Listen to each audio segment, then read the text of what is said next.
অপরাজনীতি এবং অপরাজনীতির যে একটা কালচার দীর্ঘদিন ধরে আমাদের রাষ্ট্রীয় অঙ্গনে এবং ক্যাম্পাসগুলোতে চর্চা হচ্ছে, এই জন্য সুস্থ মানুষ তৈরি হয় না। একাডেমিক অনেক সাউন্ড মানুষ তৈরি হয়, কিন্তু তাদের ভিতরে মানুষত্ব বোধ থাকে না। যদি তাদের ভিতরে মানুষত্ব বোধ থাকতো, তাহলে আবরার ফাহাদের মতো একজন ব্যক্তিকে, একজন মেধাবী ছাত্রকে একটি সর্বোচ্চ মানের শিক্ষা প্রতিষ্ঠানে, সর্বোচ্চ মানের যেটা বাংলাদেশের প্রেক্ষাপটে গুরুত্ব বহন করে, সেই শিক্ষা প্রতিষ্ঠানটা হলের রোমের মধ্যে পিটিয়ে পিটিয়ে তাকে হত্যা করা হইতো না, তাকে এভাবে জীবন দিতে হতো না। একজনের প্রশ্ন করেছেন, ক্যাম্পাসগুলোতে বিভিন্ন ধরনের অপরাজনীতি, শিক্ষকদের অসুস্থ মনা, ছাত্র রাজনীতি বা অপরাজনীতি এবং বাজেট সংকট, টেন্ডার বাজেট অসুস্থ চর্চা বন্ধ করতে কি কি করা যেতে পারে? কি ভাইরা চমৎকার প্রশ্ন করেছেন, খুবই প্রাসঙ্গিক একটি প্রশ্ন।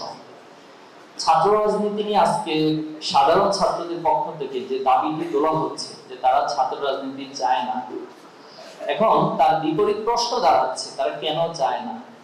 এই না চাওয়ার যে অবজারভেশন বা যে অ্যানালিসিস আমাদের সামনে আসে, সেটা হলো বিগত সময়ে যারা সরকার দলীয় হিসেবে, সরকার দলীয় লেজুর ভিত্তিক ছাত্র সংগঠন হিসেবে ক্যাম্পাসগুলোতে আধিপত্যবাদ কায়েম করেছে, ফ্যাসিবাদ কায়েম করেছে, তারা তাদের সেই আধিপত্যবাদ ফ্যাসিবাদ কায়েম করতে গিয়ে সাধারণ ছাত্রীদের উপর অনেক অনেক জুলুম এবং নির্যাতন চালিয়েছে।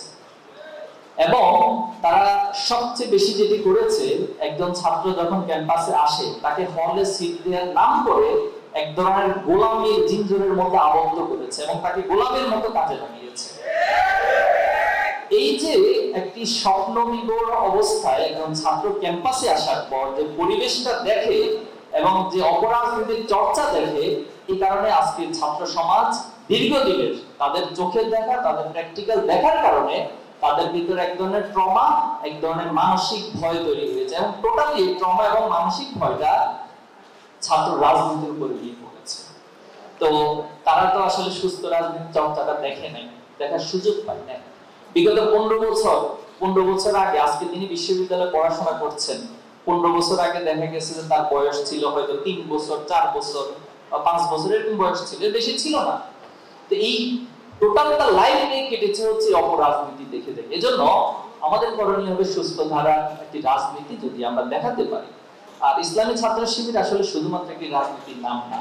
ইসলামী ছাত্র শিবির প্রচলিত অর্থে ছাত্র রাজনীতি ততটুকুই করে যতটুকু একজন ছাত্রের অধিকার আদায়ের জন্য, তাকে ক্যাম্পাসে শিক্ষার একটা সুষ্ঠু পরিবেশ দেওয়ার জন্য ততটুকুই রাজনীতি করে। তার চেয়ে বেশি অংশটা ছাত্র শিবির করে একজন ছাত্রকে একাডেমিকলি এবং তার মোরালি তাকে উন্নত মানের, উচ্চ একটা মানে পৌঁছানোর জন্য তার সকল আয়োজন। এই জন্য আমরা বলে থাকি যে ছাত্র শিবির একটি স্বতন্ত্র শিক্ষা প্রতিষ্ঠান। এই শিক্ষা প্রতিষ্ঠানে একাডেমিক কোয়ালিফিকেশন যেভাবে বিল্ড আপ করা যায়, তার মোরাল, তার ভিতরে ভদ্রতা গুণ, তার ভিতরে মানুষত্ব, যেটা সকল পিতামাতার চাওয়া।